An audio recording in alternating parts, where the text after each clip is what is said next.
இன்றைக்கி இந்த வீடியோவில் பார்த்தீங்கன்னு வச்சுக்கோங்களேன், மிக மிக முக்கியமான ஒரு ஆன்மீக தாள்களையும் ஒரு அதிரடியான ஜோதிட தாள்களையும் இப்போ இந்த வீடியோவில் பார்க்க போகிறோம். ஸோ என்ன பார்க்க போகிறோம் அப்படிங்கிறத இன்ட்ரோவில் ஷேர் பண்ணுறேன். என்ன பார்க்க போகிறோம் அப்படிங்கிறத இன்ட்ரோவில் தெரிஞ்சுக்குங்க. தற்போது ஆங்கில மாதத்தில் 8வது மாதமான ஆகஸ்ட் மாதமானது பிறந்து நடந்துட்டுருக்கு. அதே போல் தமிழ் மாதத்தில் 4வது மாதமான ஆடி மாதமானது இருக்குது. இந்த ஆகஸ்ட் மாதத்தில் மிகவும் அதிரடியான ஒரு நாளாக ஆகஸ்ட் 8ஆம் தேதி வரப்போகுது. அன்றைக்கி தமிழ் மாதம் 4வது மாதமான ஆடியுடைய 23ஆம் நாள். அன்றைக்கி கிழமை வெள்ளிக்கிழமை. ஸோ வரக்கூடிய இந்த வெள்ளிக்கிழமை சாதாரண நாள் கிடையாது. ஒரே நாளில் பயங்கரமான சிறப்புகள் இருக்குது. இந்த ஒரு நாளில் என்னென்ன சிறப்புகள் இருக்குன்னா, ஃபஸ்ட்டு ஆடி 4வது வெள்ளி, அப்புறம் வரலட்சுமி நோன்பு, அப்புறம் ஆடி பௌர்ணமி, அன்றைக்கே திருவோண விரதம். இந்த ஒரு நாளில் இத்தனை சிறப்புகளானது வர இருக்குது. சாதாரணமாக ஒரு சிறப்பு வந்தாலே கிரகங்களிடையே மாற்றங்கள் ஏற்படும். இத்தனை சிறப்புகள் வரக்கூடிய நாளில் கிரகங்களிடையே மாற்றம் ஏற்படாமையாக இருக்க போது கண்டிப்பாக மாற்றம் ஏற்படும். அந்த மாற்றம் ஏற்படுறதுனால ஒவ்வொரு ராசிக்காரங்களுக்கும் என்ன தலையெழுத்து மாறும் அப்படிங்கிறத ஷேர் பண்ணிட்டு வரேன். அதில் இன்றைக்கி இந்த வீடியோவில் பார்த்தீங்கன்னு வச்சுக்கோங்களேன், ரிஷபராசிக்கார நேயர்களுக்கு ஷேர் பண்ண போகிறேன். ரிஷபராசியில் பிறந்த நேயர்கள் இந்த ஒரு வீடியோவை ஸ்கிப் பண்ணாமல் பாருங்கள்.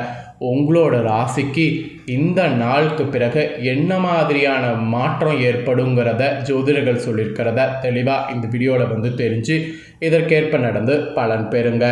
ஃபர்ஸ்ட் ஆஃப் ஆல், ஆடி பௌர்ணமி, வரலட்சுமி நோன்பு, இதில் என்ன மாதிரி பூஜைகள் செய்யணுங்கிறத ஆன்மீக ரீதியாக சொல்ல போகிறேன். அதில் ஃபஸ்ட்டு ஆடி பௌர்ணமியில் எவற்றை செய்தால் மிகுதியான பலன்கள் பெறலாங்கிறத தெரிஞ்சுக்குங்க. அதுக்கப்புறம் வரலட்சுமி நோன்பு பற்றியும் இந்த வீடியோவில் பார்க்கலாம். அதுக்கப்புறம் உங்களோட ராசிக்கு பலன்கள் என்னங்கிறத பார்க்கலாம். தமிழ் மாதங்களில் பற்பல சிறப்புகளை கொண்ட ஒரு அற்புத மாதமாக ஆடி மாதம் திகழ்கிறது. இந்த ஆடி மாதத்தில் தான் பெண் தெய்வங்களுக்கான வழிபாடுகள், பூஜைகள் போன்றவை மிக சிறப்பாக செய்யப்படுகிறது. மேலும் ஆடி மாதம் இனி வரவிருக்கக்கூடிய பண்டிகை நாட்களுடைய தொடக்க மாதமாகவும் இருக்கிறது. தெய்வங்களுக்கு மட்டுமே முக்கியத்துவம் அளிக்கப்படுவதால் இந்த ஆடி மாதத்தில் திருமணம், புதுவீடு புகுதல் போன்ற சுபகாரியங்கள் செய்வது தவிர்க்கப்படுது. இத்தகைய ஆடி மாதத்தில் வரக்கூடிய ஒரு மிக அற்புதமான தினம்தான் ஆடி பௌர்ணமி தினம். இந்த ஆடி பௌர்ணமி தினத்தில் நம்ம செய்ய வேண்டியது என்ன என்பதையும், அதனால் நமக்கு ஏற்படக்கூடிய சிறப்பான பலன்கள் என்ன என்பதையும் சொல்ல போகிறேன். தெளிவாக ரிஷப ராசிக்காரங்க தெரிந்து கொள்ளுங்க. தமிழர்களுடைய நாட்காட்டி சூரியனுடைய நகர்வை அடிப்படையாக கொண்டது. அந்த வகையில் சித்திர மாதம் மேசராசியில் சூரியன் பிரவேசிக்கும் போது தமிழர்களுடைய வருட பிறப்பு தொடங்குகிறது. அப்படி 12 ராசி கட்டங்களில் 4வது ராசியான கடக ராசியில் சூரியன் வரக்கூடிய மாதம் தான் ஆடி மாதம். ஆடி மாதம் என்பது அம்மன் தெய்வங்கள் வழிபாட்டுக்குரிய ஒரு சிறப்பான மாத காலமாகும். அதுவும் மிக சிறப்பான தினமான ஆடி பௌர்ணமி தினத்தில் அம்மன் வழிபாடு செய்பவர்களுடைய வாழ்வில் மிக அற்புதமான மாற்றங்கள் ஏற்படும் என்பது உறுதி. ஆடி மாதி பௌர்ணமி தினத்தன்னைக்கு அதிகாலையில் இருந்து குளித்து முடித்திருங்க. உணவெதுவும் அருந்தாமல் வீட்டு பூஜையில் அம்பாள் படத்திற்கு விளக்கேற்றி வழிபாடு செய்யுங்க. இந்த தினம் அருகில் உள்ள அம்மன் அல்லது அம்பாள் கோவிலுக்கு சென்று அம்மன் அல்லது அம்பாள் தெய்வங்களுக்கு சிவப்பு மற்றும் மஞ்சள் கலந்த வஸ்திரம் சாத்தி சிவப்புக்கள் ஆபரணம் அணிவித்து வழிபாடு செய்வது சிறந்தது. பல வகையான வாசமிக்க பூக்களால் அர்ச்சனை செய்வதோடு அருங்கம்புல்லாலும் அம்மனுக்கு அர்ச்சனை மிகவும் இந்த நாளில் செய்கிறது சிறப்பு.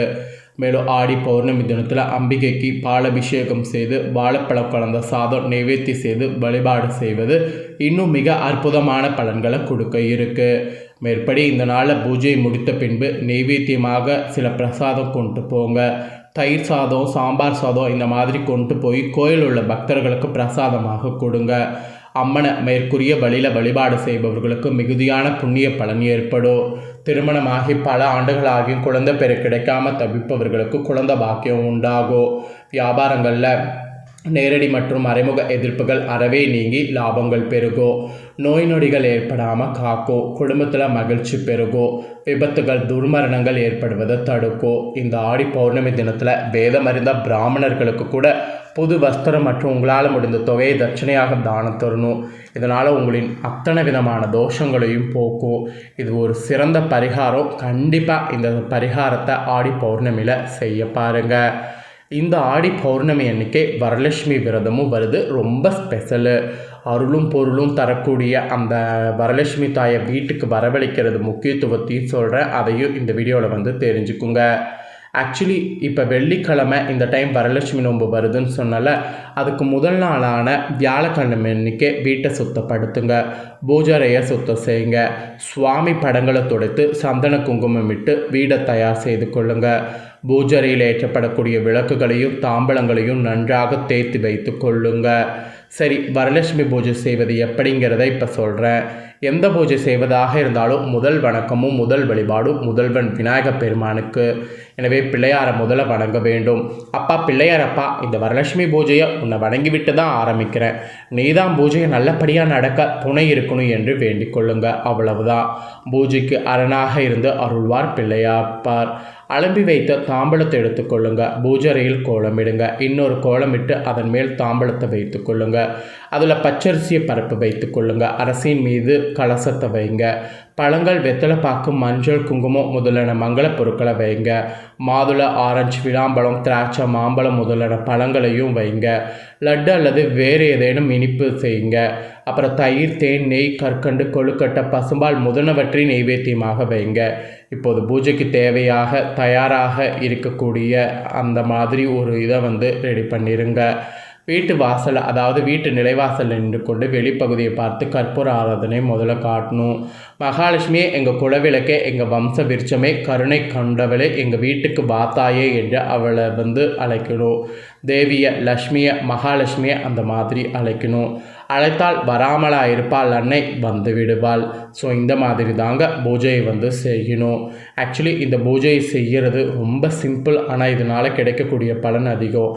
அதனால் இந்த பூஜையை சிம்பிளாக செய்து பயன்பெறுங்க.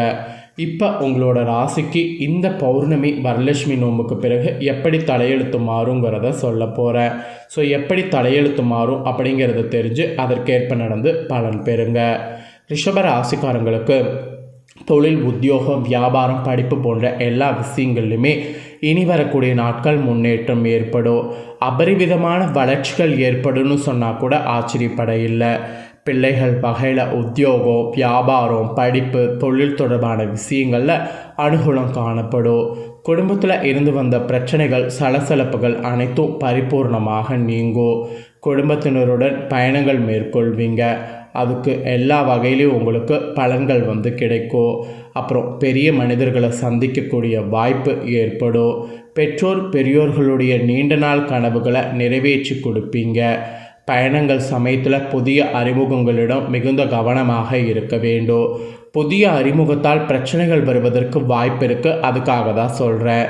ஜென்மத்தில் குருவும் செவ்வாயில் இருப்பதனால் கோபப்படுவதை இந்த டைம் தவிர்க்க வேண்டும். மீறி கோபப்பட்டிங்கன்னா அதனால் உங்களுக்கு தான் பெருத்த நஷ்டம். கோபப்படுவது எதிர்ப்பாளத்தினுடன் சண்டை சச்சரவுகளை வைத்து கொண்டால் பிரச்சனைகள் வருவதற்கு வாய்ப்பு இருக்குது. அப்புறம் கூட நட்பால் பிரச்சனை வருவதற்கு வாய்ப்பு இருக்குது. ஸோ பதவி உயர்வில் இருந்து வந்த தடைகள் அனைத்தும் நீங்கும். உத்தியோகத்தில் மாற்றத்தை எதிர்பார்த்து காத்திருப்பவங்களுக்கு அடுத்தடுத்த யோகங்கள் உண்டாகும். மெயினாக செல்வாக்குகள் உயரும். அதுக்கு எல்லாமே உங்களுக்கு கண்டிப்பாக பார்த்தீங்கன்னு வச்சுக்கோங்களேன், நல்ல பலன் கிடைக்கும். அப்புறம் தொழில் சார்ந்த விஷயத்தில் நல்ல முன்னேற்றம் ஏற்படும். பூமி தொடர்பான பிரச்சனைகளை சந்தித்து வந்தவர்களுக்கு இனி அந்த பிரச்சனைகள் இருந்தாலும் பரிபூர்ண நிவர்த்தி ஏற்படும். இடம் வாங்குவது, வீடு வாங்குவது, மண் வாங்குவது எல்லாமே செய்து மகிழ்வீங்க. பெரிய மனிதர்களுக்கு ஆத்ம ரீதியான நம்பிக்கை ஏற்படும். சுபகாரிய தடைகள் எல்லாமே நீங்கும். சுபகாரியங்கள் தடையே இல்லாமல் நடக்கும். அப்புறம் நீங்கள் எதிர்பார்த்த நல்ல வரன் கிடைக்கும். புதிய வரவுகளால் குடும்பத்தில் மகிழ்ச்சி பெருகும். திருமண யோகம் உண்டாகும். பிள்ளைகளுடைய படிப்பு, உத்தியோகம், தொழில், வியாபாரத்தில் இருந்த தடைகள் நீங்கும். பிள்ளைகளுக்கு படிப்பிற்கான பணம் உங்களை தேடி வரும். இந்த ஆடி பௌர்ணமி வரலட்சுமி நோன்புக்கு பிறகு நல்ல மேன்மையை தருவதற்கு வாய்ப்புகள், கிரகங்கள் இருக்குது. அதனால் சோம்பல்தனத்தை தவிர்க்கிறது உங்களுக்கு நல்லது. அக்கம் பக்கத்தினருடன் சண்டைகள் தவிர்த்து கொள்வது நல்லது.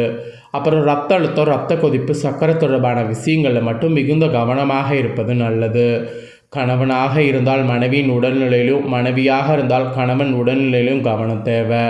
சர்க்கரை, ரத்த அழுத்தம் பிரச்சனைகளுக்கு மருந்துகள் உட்கொள்ளாமல் விடுவது, மருத்துவர்கள் ஆலோசனைகளை தவிர்த்தால் பிரச்சனைகளை சந்திக்க நேரிட வாய்ப்பு இருக்குது. அதனால் அதெல்லாம் வந்து கவனமாக இருக்கணும். ஸோ இதெல்லாம் தாங்க உங்களுக்கு பலன்களாக கிடைக்கும் என்பது குறிப்பிடப்பட்டிருக்கு. ஸோ குறிப்பிடப்பட்டதை தெளிவாக இந்த வீடியோவில் உங்களுக்கு எக்ஸ்பிளைன் பண்ணிட்டேன். எக்ஸ்பிளைன் பண்ண பலனை தெளிவாக இந்த வீடியோவில் வந்து தெரிஞ்சிருப்பீங்க. தெரிஞ்சதுக்கேற்ப நடந்து பலன் பெறுங்க. நீங்கள் இதை பார்த்து பலனடைகிறது போல் உங்கள் ஃப்ரெண்ட்ஸ் ஃபேமிலியில் இருக்கிறவங்களும் பார்த்து பலனடையணும் அப்படின்னு நினச்சிங்கன்னா வீடியோ லைக் பண்ணி உங்கள் ஃப்ரெண்ட்ஸ் ஃபேமிலிக்கு ஷேர் பண்ணுங்கள். உங்கள் ஃப்ரெண்ட்ஸ் ஃபேமிலி இருக்கக்கூடிய ரிஷப ராசிக்காரங்களும் இதை பார்த்து இதற்கேற்ப நடந்து பலனடையட்டும். இதே போல் புதிய தோள்களை தெரிந்து கொள்ள சேனலை சப்ஸ்கிரைப் பண்ணுங்கள். நெக்ஸ்ட்டு நான் போடக்கூடிய அப்டேட்டான தோள்கள் உடனுக்குடனே தெரிஞ்சு பயனடையலாம். ஸோ மறக்காமல் பண்ணுங்கள். நெக்ஸ்ட்டு இதே போல் சுவாரஸ்யமாக வேறொரு வீடியோவில் வந்து உங்களை சந்திக்கிறேன். நன்றி.